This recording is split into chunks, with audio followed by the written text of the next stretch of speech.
intensificar nosso clamor, nossa intercessão, porque o diabo odeia que a gente fale sobre discipulado. Porque ele sabe que o discipulado, irmãos, reprograma a mente do ser humano para temer a Deus, para amar Jesus. Ontem nós ouvimos aqui uma mensagem do céu, uma mensagem tremenda sobre amar a Deus, amar as pessoas e fazer discípulos, através do pastor Luciano Portillo. E hoje eu quero liberar aqui uma palavra que está em Lucas capítulo 14, verso 22.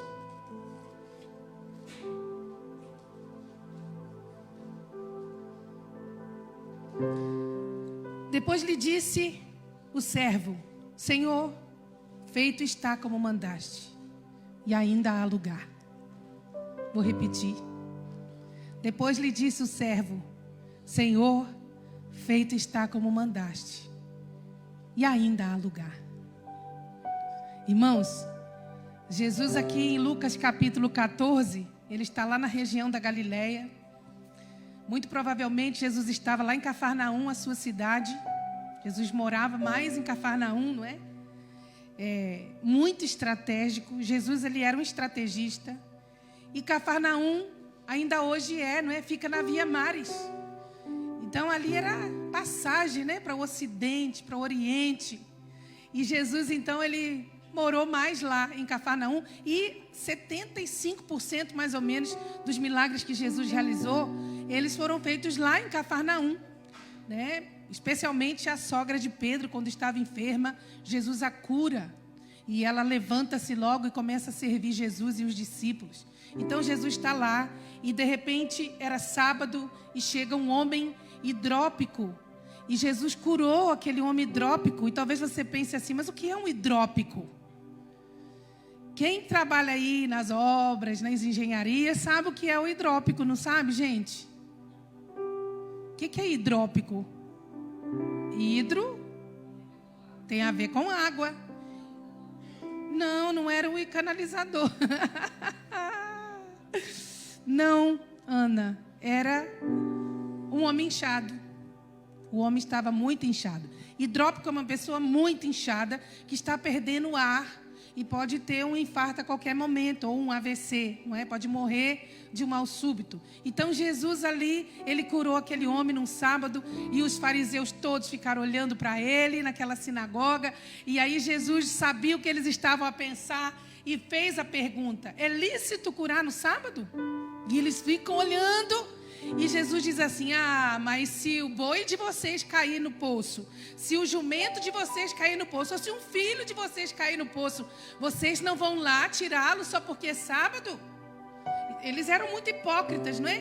E de repente toda a gente ficou calada. E Jesus quietinho observando os convidados entrando. E vendo que as pessoas procuravam os primeiros assentos, tão diferentes daqui dessa casa. Que o povo gosta mais de sentar lá atrás, né? A gente é uma luta para domingo falar: gente, senta mais para frente. Vem mais para frente. O povo gosta de ficar lá atrás. Então, aqui era diferente. Jesus olhando o povo, vindo tudo, querendo os primeiros assentos. E Jesus observando, falou uma parábola para os seus discípulos. E ele fala assim: olha, prestem atenção. Quando vocês forem num lugar, não procurem os primeiros assentos. Porque pode ser que chegue alguém mais importante que você, e alguém venha e diga assim: olha, você pode dar lugar à pessoa mais importante que chegou? E você vai ficar com vergonha e vai ter de sair. E aí Jesus fechou essa parábola. E ele então começou a falar uma outra parábola. E aí Jesus, ele fala assim: olha, vocês que estão vendo os assentos, estão vendo, não é? Que pode haver uma movimentação para uma festa, para um banquete. Quando vocês forem convidar alguém para um banquete, não chamem aquelas pessoas ricas. Não chamem os vizinhos ricos ou os familiares. Não chamem os amigos, aqueles que podem recompensar vocês convidando vocês para um banquete na sua casa, mas procure as pessoas pobres, simples, aquelas pessoas que não têm como retribuir a vocês, porque vocês, fazendo assim, terão sim um galardão no reino do céu, depois da ressurreição, quando o Senhor voltar. E aí Jesus, mais uma vez, conecta em outra parábola, que é a parábola da grande ceia. Irmão, Jesus falou 40 parábolas. Sabe o que é uma parábola? Parábola é uma história comparativa com ensinamento espiritual. E quando a gente lê a palavra e a gente vê que Jesus usava muitas parábolas para falar com seus discípulos. E é interessante, eu sempre tive uma dúvida muito grande. Por que, Marquinho, que Jesus falava assim? Eu falo por parábolas para que os outros não entendam. Eu falo com vocês por parábolas, para que os outros que são cegos não venham a enxergar. E os discípulos às vezes não entendiam as parábolas, e quando estavam sozinhos com Jesus, eles perguntavam: Senhor, o que quer dizer essa parábola? Essa história comparativa que o Senhor trouxe para nós, ela tem um ensinamento espiritual. E então Jesus sozinho ali com os discípulos, ele explicava. Mas eu nunca entendia isso. E aí depois que eu fui estudar sobre o contexto da época de Jesus, Jesus estava a ministrar num contexto do Império Romano. Os judeus estavam cansados do Império Romano e eles já estavam a ponto de fazerem de Jesus o rei. O Messias esperado agora vem para destruir o Império Romano. Agora ele vem para se assentar no trono. Agora ele é mais poderoso que César. Ele é mais poderoso do que todo esse império terrível. E nós vamos colocá-lo no trono. Então Jesus, ele falava por parábolas, para que as pessoas de fora que estavam no império, sobre o Império Romano, não entendessem e pensassem que Jesus estava trazendo discursos políticos. Porque Jesus estava se tornando uma ameaça ao Império Romano. Então Jesus falava para os seus discípulos por parábolas. Então aqui ele fala da parábola da grande ceia. E no versículo 17 do texto que eu li, Lucas 14, Jesus ele fala que um senhor, ele fez uma festa na sua casa, preparou um banquete, e ele disse para o Senhor, para o servo dele assim, olha o que diz aqui Lucas 14, 17. A hora da ceia, enviou o seu servo para avisar aos convidados: vinde, porque tudo já está preparado. Então, aquele servo sai e ele vai então chamar quem para o banquete? Ele vai chamar convidados, pessoas que já faziam parte do convívio daquele senhor. Talvez familiares, talvez colegas, talvez amigos, talvez vizinhos ricos.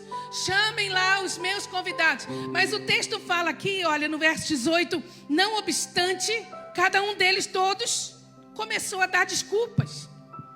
E aí, aqueles convidados, não é? Que eram pessoas importantes, que eram pessoas do convívio daquele senhor, aquelas pessoas começaram a dar desculpas.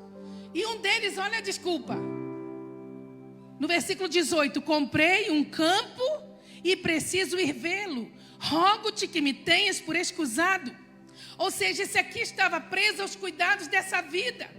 Irmãos, é incrível. Pode apagar essa luz aqui, fazendo favor, ô Tiaguinho? Obrigada. É incrível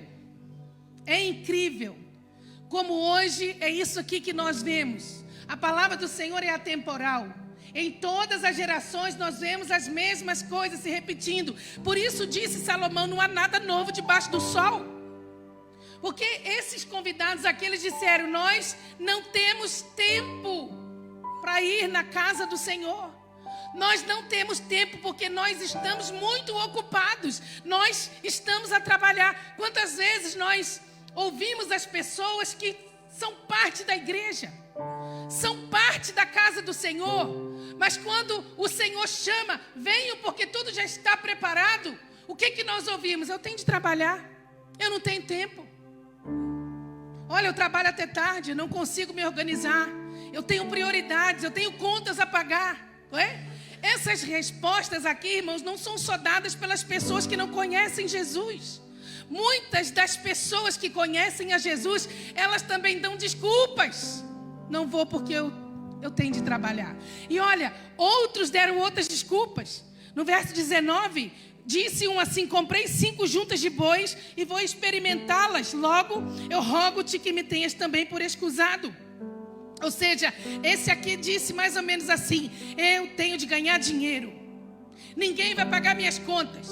Esse senhor aí chama para o banquete, mas ele na hora de pagar a minha conta ele não vai pagar. Eu tenho de ganhar a vida. E quantas pessoas estão deixando de ser discípulas verdadeiras e seguidoras de Jesus, porque estão preocupadas em ganhar dinheiro.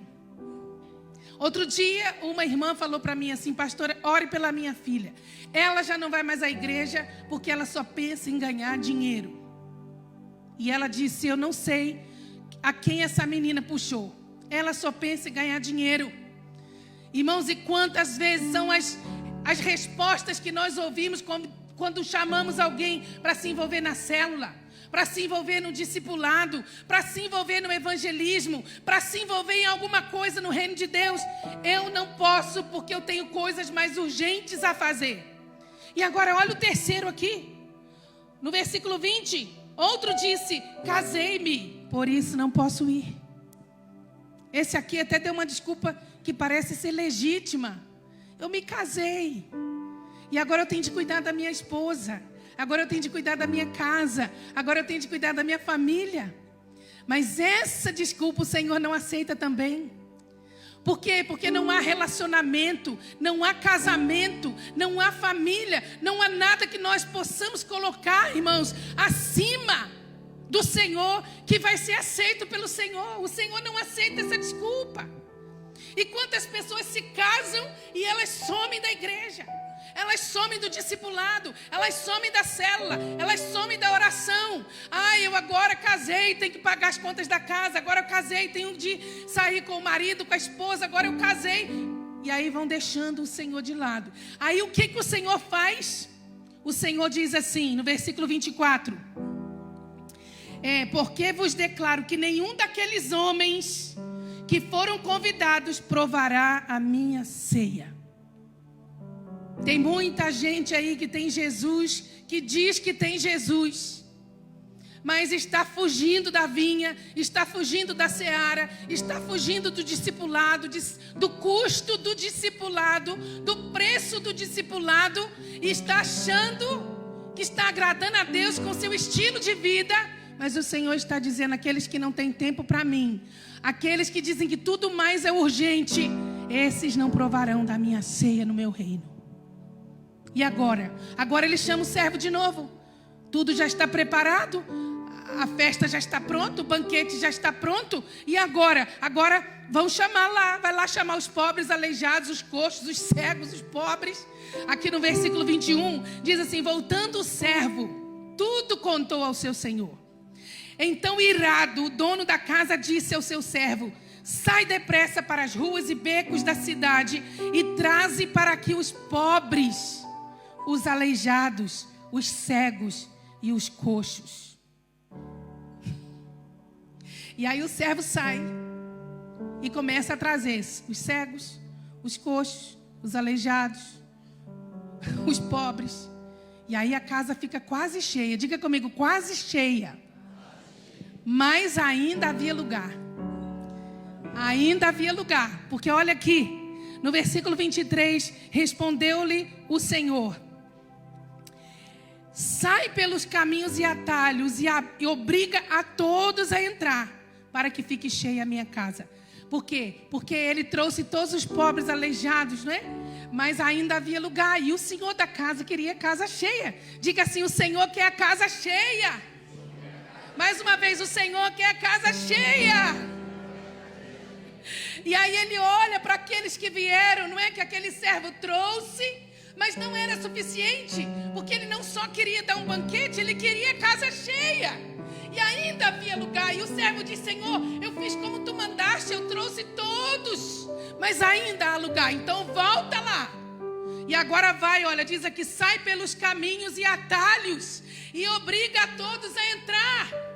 Irmãos, ele fala aqui, olha, sai pelos caminhos e atalhos, ou seja, traz uma conotação de locais fora da cidade. Então essa parábola da grande ceia fala sobre a extensão do reino de Deus para fora da cidade, fora das fronteiras toda Jerusalém. Sabe, o reino de Deus, ele tem que ser expandido. E tem de chegar até pessoas que são pessoas, sabe, que são relevantes na sociedade. Pessoas que, de alguma forma, estão marcando a sua geração lá fora. Seja na política, seja no direito, seja na saúde, seja na educação, sabe? Mas também o reino de Deus tem de se estender até os pobres, até os leigos, até os povos mais pobres do mundo. Porque o Senhor veio para todos e nós devemos trazer a todos para a casa do Pai, porque ainda há lugar. Aí do seu lado há lugar. No coração do Pai há lugar. Abba, nós cantamos aqui desse amor. Esse amor não é só para nós. Esse amor tem que transbordar dessas paredes lá para fora. Esse amor tem de transbordar, irmãos, para além das fronteiras de Corroios, da margem sul, da Pontinha, de Lisboa, do Porto, e ir para a Espanha, por toda a Europa, por todas as nações. Porque ainda há lugar. Ainda há lugar. E aí o Senhor diz: sai e força-os a entrar. Ou seja, não aceite suas desculpas. Não aceite suas desculpas. Traga todos. Meus filhos, parem de tentar pregar só para ricos. Parem de tentar pregar só para aqueles que vocês acham que são bonzinhos e merecem a salvação. Comece a pregar para todos e não aceitem desculpas. Sabe aquele crente que vive dando desculpa? Eu tenho de trabalhar, não posso ir. Não para nesse não. Não quer, não vai. Já conhece a palavra. Jesus disse assim: vinde a mim, todos vós que estáis cansados e sobrecarregados. Vem, vem. Jesus está chamando. Mas quando vem, ele diz assim: quem quiser ser meu discípulo, renuncie a tudo quanto tem, porque senão não pode ser meu discípulo. Então tem gente que está na igreja que a gente fica forçando ser discipulada, mas a pessoa não quer ser discipulada. Não fique dando murro em ponta de faca. E faça como Paulo, não fique dando murro no ar. Paulo fala: eu não fique esmurrando o ar. E às vezes a gente dentro da igreja está tentando esmurrar o ar com quem não quer ser discípulo de Jesus. Você não quer ser discipulado, o outro quer ser. O Senhor tem vidas sendo preparadas para a salvação. O Senhor tem vidas sendo preparadas para o discipulado. O Senhor tem vidas sendo preparadas aqui dentro para ser seguidora do Senhor. Seguidores de Cristo. Não quer? Jesus nunca parou em ninguém. Não quer? Eu estou livre do seu sangue. Lavo minhas mãos. Tudo que eu tentei fazer, eu já fiz. Agora você conhece a palavra. Agora eu vou buscar outros que querem Jesus. Que estão com o coração já preparado para servir ao Senhor. Vamos a todos. E o Pai está dizendo o quê? Minha casa tem que se encher mais. O meu reino tem que se encher mais. Então tragam a todos. Traga os pobres, os mancos, os aleijados. Traga os surdos, traga os cegos. Tragam todos. Ainda há lugar. Irmãos, eu estava conversando com a pastora Cidá outro dia. Posso beber, né, Mateus? Não é do Mateus, não. E a pastora Cidá estava falando na mesa que quando a gente está junto, a gente não fica só contando piada. A gente também está falando muito de Deus. Ultimamente, então, nem se fala. Porque o encargo que nós temos aqui dentro, sobre o que Deus vai permitir na igreja em 2023, só quem tem mesmo, irmãos, só quem tem chamado de intercessor, profeta, entende o que Deus vai fazer em 2023 com a igreja no mundo. Escuta o que eu estou dizendo para você. A igreja vai ser peneirada. A igreja vai passar pelo fogo do ourives. A igreja vai passar na mão do oleiro. E nós estávamos conversando e ela disse assim: vocês já pararam para pensar em João Batista? Quando João Batista está na prisão, manda perguntar a Jesus: olha, és tu mesmo aquele que havia de vir ou devemos esperar outro? E aí eu disse assim: mas tu achas que João Batista estava como? Ela disse: eu acho que ele estava em crise. Por quê? Porque ele mesmo declarou que Jesus era o Cordeiro de Deus. Ele mesmo disse, ele é aquele de quem eu tenho pregado. E agora na prisão ele manda perguntar, és tu mesmo ou devemos esperar outro? És tu o Messias que eu declarei ou devemos esperar um outro?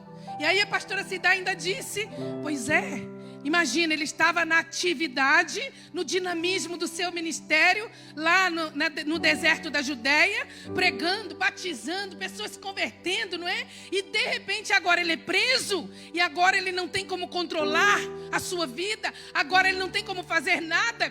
Claramente ele entrou em crise. E aí ele manda perguntar para Jesus, e Jesus manda a resposta. Digam para João Batista que os cegos veem, que os surdos ouvem, que os mudos falam, que os coxos andam, que os pobres, que os mortos ressuscitam, e aos pobres é anunciado o evangelho. Por que Jesus manda essa resposta, irmãos? Porque João Batista conhecia Isaías 35.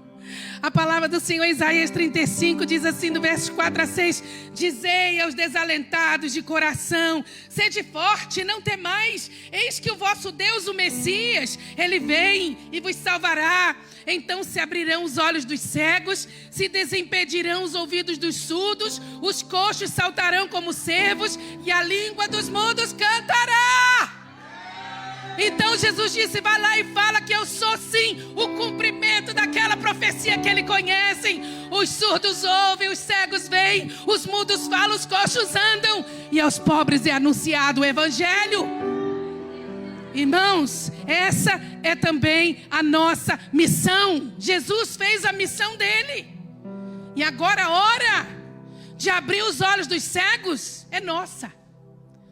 Agora é a hora de nós fazemos os surdos ouvirem, fazemos os mudos falarem, fazemos os mortos se levantarem, e pregamos o evangelho aos mansos, e pregamos o evangelho aos quebrantados, e pregamos o evangelho aos pobres, porque isso é discipulado.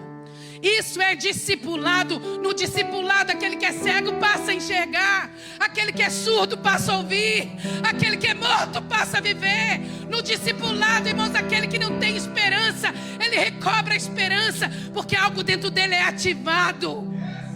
Algo dentro dele é ativado, ele ressuscita, ele tem esperança, e ele sabe que Deus o chamou para fazer coisas grandes. O discipulado é uma bênção. E quem são os pobres aqui, os aleijados, os coxos, dessa parábola aqui da grande ceia? Quem são esses que Jesus manda falar para João Batista? Hoje, irmãos, são aqueles que vivem em vulnerabilidade. Diga comigo, os vulneráveis. Você conhece alguém vulnerável? Nós precisamos atentar para os vulneráveis. Esse é o tempo da igreja se levantar. Nós estamos vivendo numa geração de vulneráveis. Hoje no jornal, não sei se foi da TVI, se foi da SIC, não há medicamentos para depressão nas farmácias mais. Não há medicamentos para diabetes. Mas o que é que a gente estava a ver? Depressão, angústias e outras coisas mais. Ansiedade. Não há medicamentos para ansiedade em Portugal nas farmácias. Está em falta. Nós estamos vivendo, sim, numa geração, num tempo em que os vulneráveis, não é? Estão aí à nossa volta. Quem são os vulneráveis? São as pessoas que estão a perder. Não só perder a esperança, não só perder a alegria, mas perdendo amigos, familiares. Quantas pessoas perderam entes queridos de 2 anos e meio para cá, irmãos? Quantas pessoas sozinhas estão vulneráveis? Não pense que os vulneráveis são só os pobres. Há muitos ricos vivendo em situações de vulnerabilidade.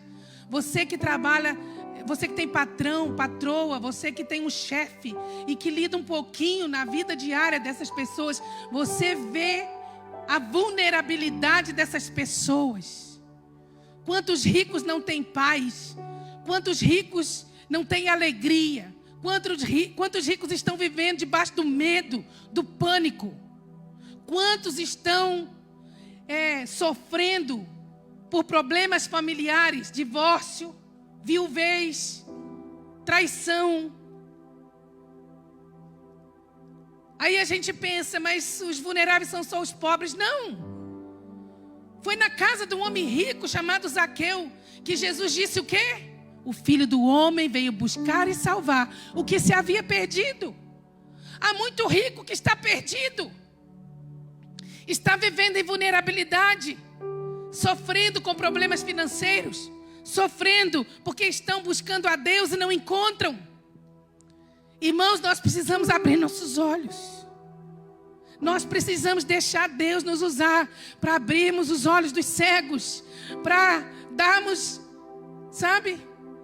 trazermos audição para o surdo, trazermos um novo cântico para aquelas pessoas que não conseguem mais falar que tem algo bom nas suas vidas.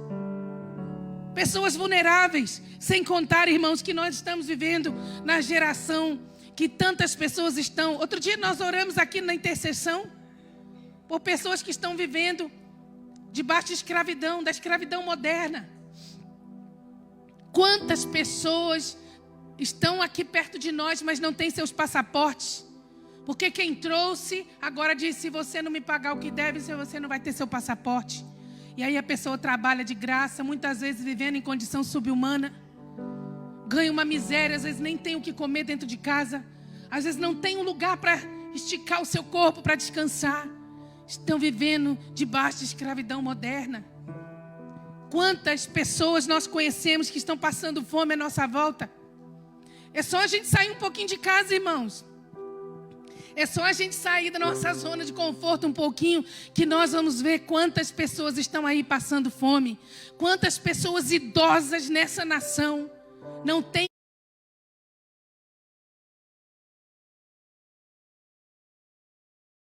o que comer direito e não tem nem recurso para comprar medicamentos.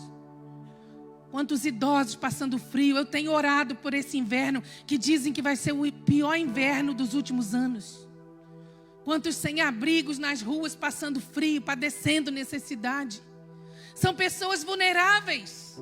E nós devemos aproveitar esse momento em que as pessoas estão vulneráveis para levarmos o Evangelho, para levarmos essa mensagem de reconciliação, para levarmos essa mensagem que o Abba quer a sua casa cheia, porque ainda há lugar para todos, há lugar para todos, há lugar para os bons e para os maus. Irmãos, há lugar para aqueles que estão aqui, para aqueles que estão fora. Há lugar. Há lugar para os pagãos, há lugar para os desviados, há lugar para aqueles que não fazem parte da aliança, há lugar para todos. Senhor, ainda há lugar. E o que Jesus quer nos ensinar com essa parábola da grande ceia é que nós devemos ser persistentes. Diga comigo, persistentes. Persistentes em enchermos a sua casa. A salvação não é só para mim, não é só para você. A salvação é para todos. Então nós devemos deixar Deus nos usar onde nós estamos, para nós enchermos a casa de Deus, para nós enchermos o reino de Deus, para nós forçarmos eles a entrarem no reino. Jesus disse: forçai-os a entrar. Porque a pessoa ela não conhece. Precisa de alguém ali insistindo. Agora, se é crente velho, ou deixa para lá, não quer, você vai se haver com Deus. Agora vamos focar a nossa vida, porque ganhar é o primeiro passo do discipulado. Ganhar, consolidar, discipular, enviar. Ganhar, irmãos, nós precisamos ganhar almas. Se você falou de Jesus com alguém e aquela pessoa rejeitou, não deixe que isso intimide você. Não deixe que isso faça você retrair e não falar mais do amor de Deus, não.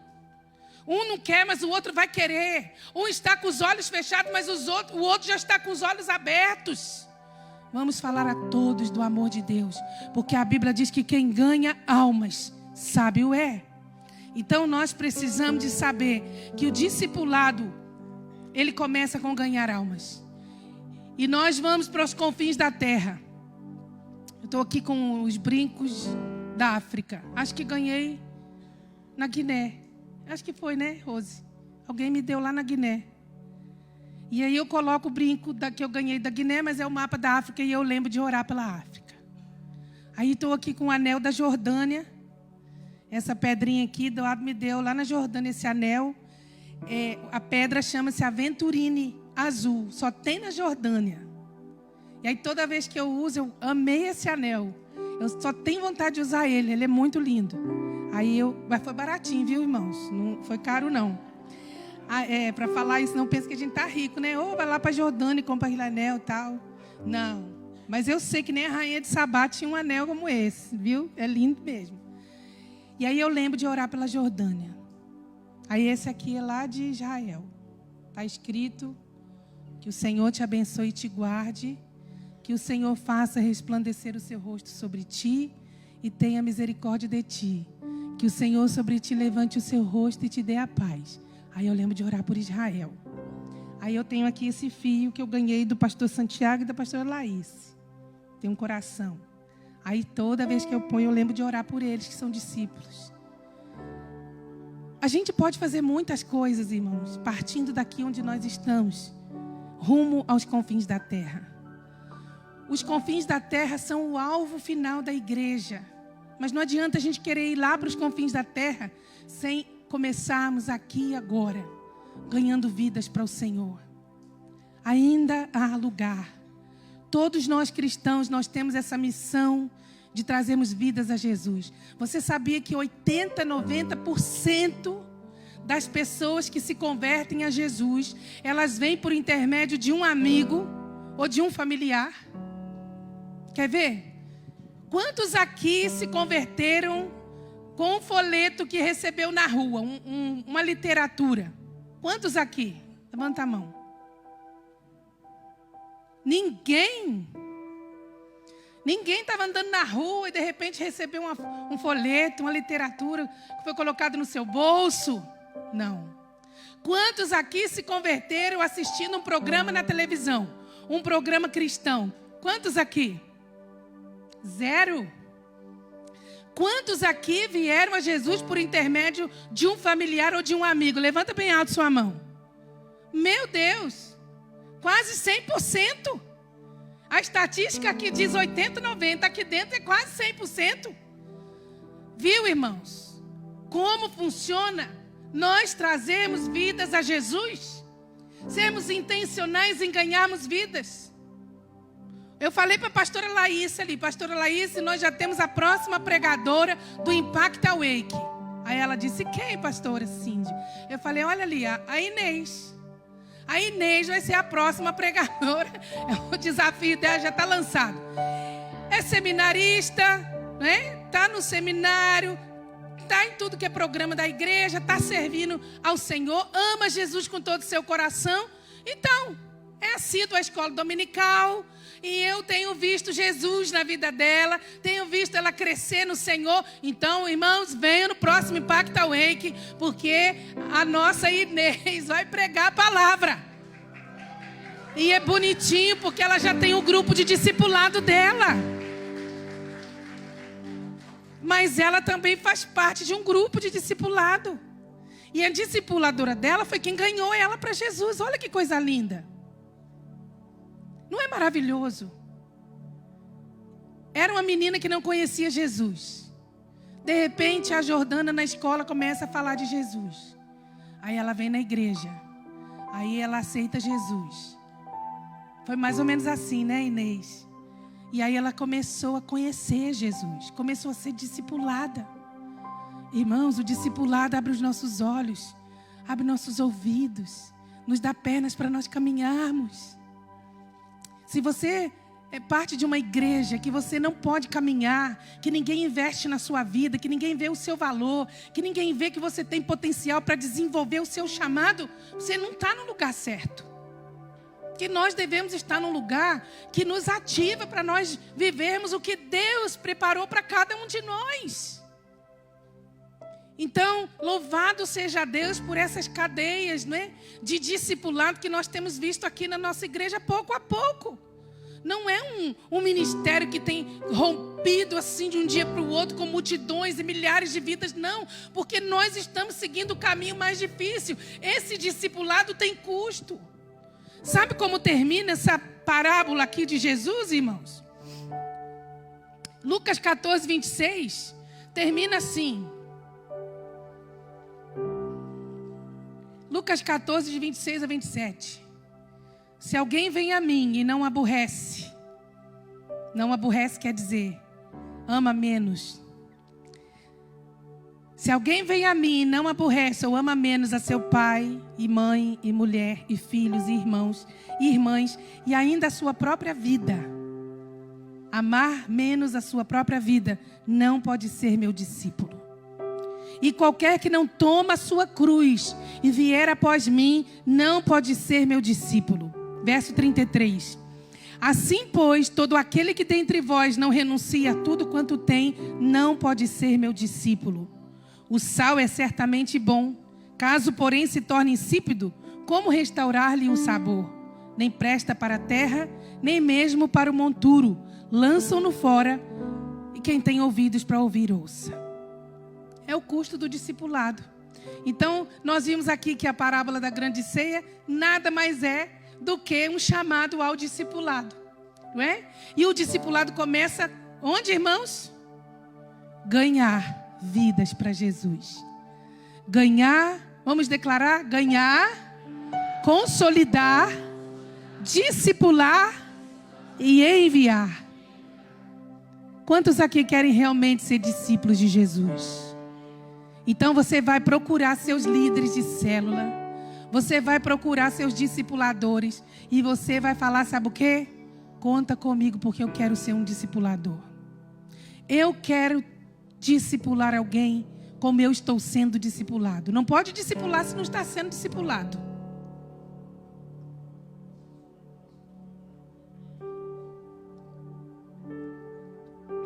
Pastor Eduardo está puxando brasa para sardinha aqui, ó. Ele disse que a classe da metanoia está a falar sobre isso, né? E quem quiser saber mais da classe metanoia, vá nos stories da Fernandinha, porque depois ela faz story antes da classe e depois da classe. Ai, meu Deus, que coisa boa. Tem um monte de repórteres assim, tão animados, né, com o que Deus está fazendo na igreja. Glória a Deus por isso. Mas, irmãos, o Senhor está a falar conosco hoje. Vamos nos levantar e vamos atentar para isso. Porque ainda há lugar. O Senhor tem muita gente aí fora. E nós precisamos de trazê-los para o Senhor. Lá no seu trabalho, fale de Jesus para os seus patrões, para os seus colegas. Mas não só fale, leve-os a uma decisão por Jesus. Pastora, mas como é que eu vou fazer? Comece contando o que Jesus fez na sua vida. Partilhe o que Jesus fez na sua vida. Sabe como você deve partilhar? Faça um videozinho seu mesmo, de seu para você. E conte o seu testemunho para você. Ou escreva o seu testemunho para você. Sabe como é que você faz? Você usa 20% para contar como era a sua vida antes de Jesus. 20% do tempo que você vai contar para alguém o seu testemunho, você vai usar para falar como era a sua vida sem Jesus. 30% você vai usar para falar como você veio a Jesus, ou como Jesus chegou na sua vida. Depois você usa os 50% que restam para você falar como é a sua vida hoje. Então vamos lá, diga assim comigo, 20% como eu era antes de Jesus. 30% como Jesus me alcançou. 50% como é a minha vida hoje. Amém? Então vamos lá, 20, 30, 50. Faça isso e comece a partilhar. E aí depois não tenha medo, não tenha receio. Diga para a pessoa assim, eu posso orar por você? Posso fazer uma oração? E quando você for fazer a oração, pergunte se ela quer entregar a vida dela para Jesus. Se ela falar que não, não fique triste. A hora vai chegar. Você vai falar com outra pessoa que há de receber a semente com alegria. Depois, você continua orando por aquela pessoa que disse não.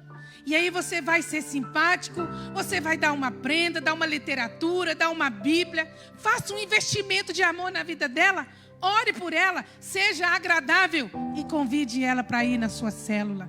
Convide ela para vir no culto. Não tenha vergonha. Pastor Luciano ontem falou o quê? Não tenha vergonha de convidar seus amigos para virem ao culto, para virem à igreja, porque o Senhor vai fazer a obra na vida dessas pessoas. Amém? Amém, irmãos? Vamos ficar de pé e nós vamos orar. Nós vamos orar pedindo: o Senhor nos ajude, meu Deus, a vermos que ainda há lugar para mais um no reino de Deus.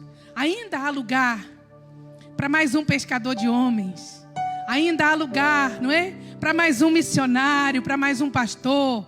Ainda há lugar para mais um idólatra vir para o reino de Deus. Irmãos, a casa do Senhor tem de ficar cheia. Amém, Bianô? Não foi, Bianô, a sua palavra lá no seminário? Na casa do meu pai há muitas moradas. Significa que não é só para mim, é para todos. Então ainda há lugar, não é? E eu queria que agora nós pudéssemos levantar as nossas mãos. O Ministério de Louvor vai subir aqui.